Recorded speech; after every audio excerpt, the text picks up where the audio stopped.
Hey guys, I just wanted to kind of give you a little bit of a follow-up on the padded wire tutorial mask construction, in that after I built the padded wire frame and covered it in wire, I built a frame around it, and in the tutorial I said that you just sew the frame, the outer frame, to the existing fabric frame, when I actually figured out that I could just clamp them to the corresponding gripping spots where it's actually holding the mask together, holding the helmet together. And I did a similar thing on here where the outer frame has parts where it actually comes out and clamps to the frame itself, and then a little bit of flaring here and there. And then you attach the design and the filler onto the frame itself. So all of the up and down lines there are attached to the outer frame, and the design is then attached to the also to the outer frame there, and then to the filler inside there. So to give you a better idea, right, of how I come about getting these outer frames put on here, I want to go into a detail as to how I managed to get all of this to be secure, tight, and even compensate for some of my shortfalls in the original frame. So let's get into it. I'll show you where I get started, and that's right here. Let's move in closer. So these two wires here, right, they go along the bottom as well.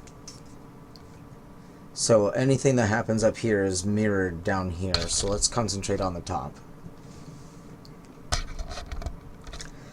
Started out clamping here and there, and just doing one piece at a time as I went. But I quickly realized that I had a lot of faults in my frame, my original frame there.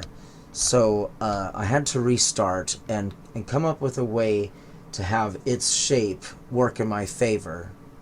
And so if you were to build a frame where it was kind of in pieces and you tried to scrunch them together, where you are trying to, like,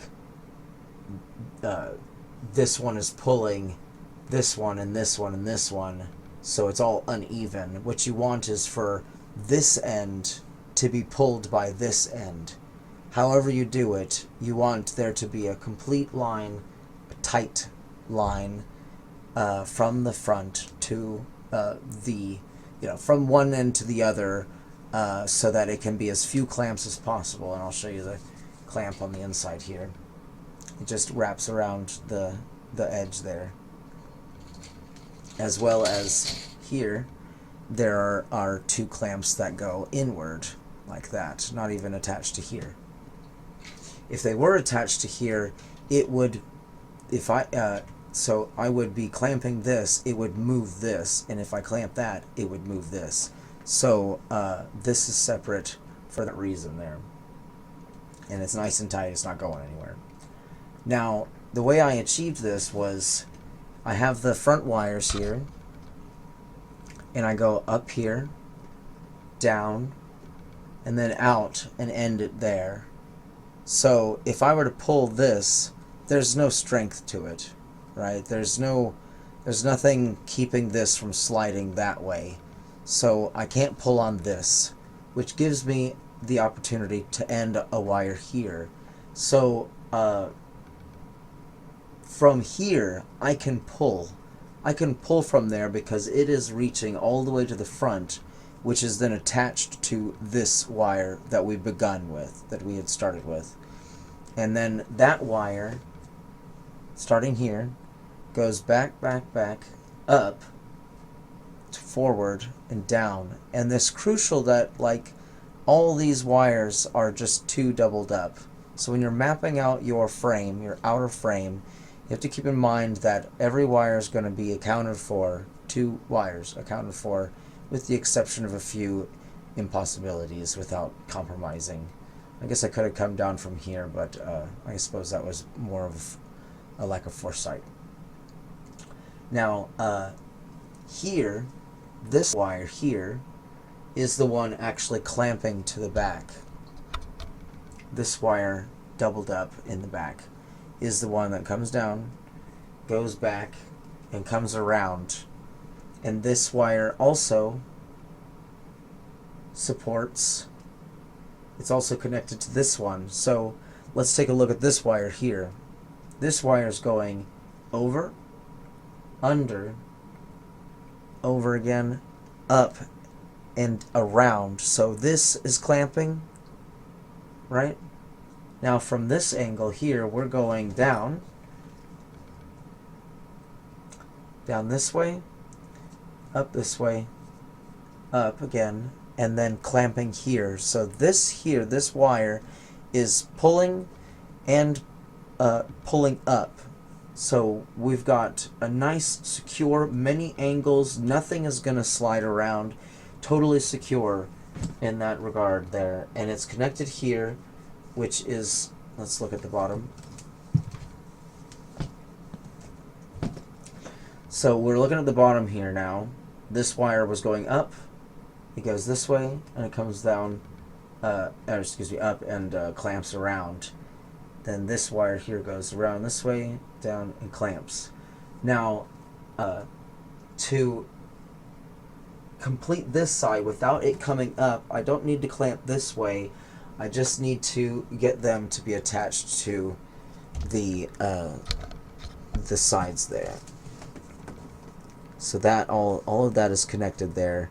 So this clamp is holding on to the entire piece, pulling it back, and then these clamps on either side are pulling the entire bottom up.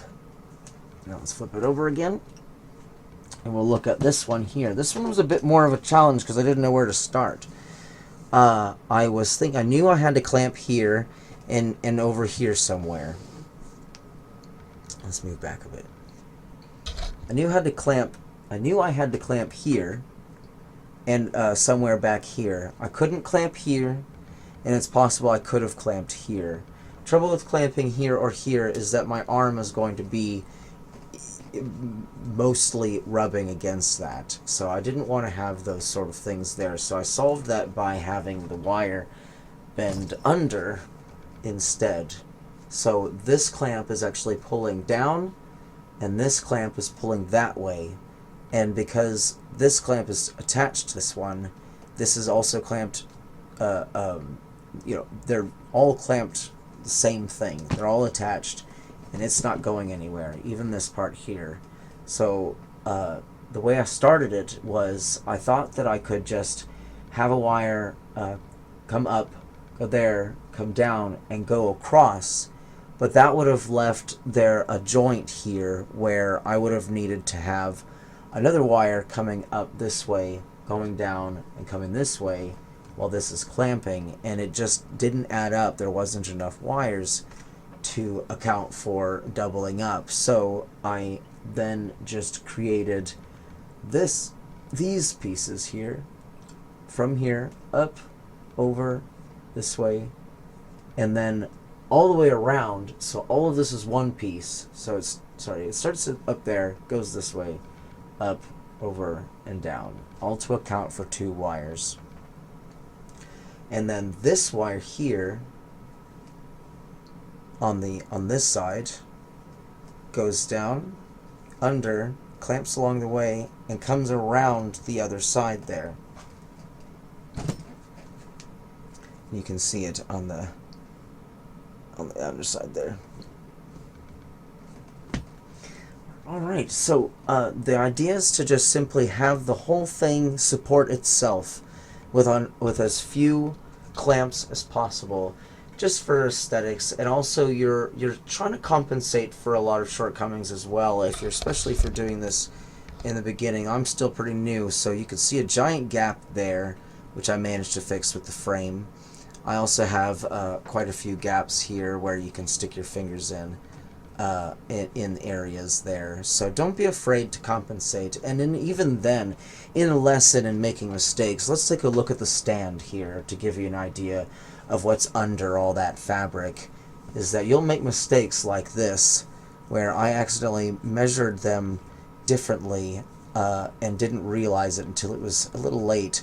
So instead of snipping, instead of doing a whole lot of repair work, I bent them till the measurement was correct, and then I replaced the wire with that. And you can also do other things, like here's pretty wide because I actually used the pliers to oh, here we go, to crimp it like that, so it shortened the wire.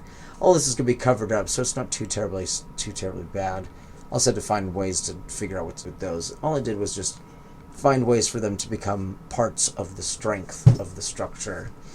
And I suppose I'm going to try and do more tutorials on constructing, using the padded wire that I created, so that I can hopefully encourage other people to give this a try. I don't know if anybody has ever come up with it as well, but I know that this is kind of what I'm doing with it. I have other tutorials on it as well. This is essentially two wires that are wrapped together in a long figure eight. Anyway, I think that's going to conclude the tutorial on how to make the outer frame from your padded wire padded wire construction, whatever it may be, a mask, a crown, a magical implement. This is my King's Wand project, and we'll see what we have in the future. So I guess I'll see you guys in the next one.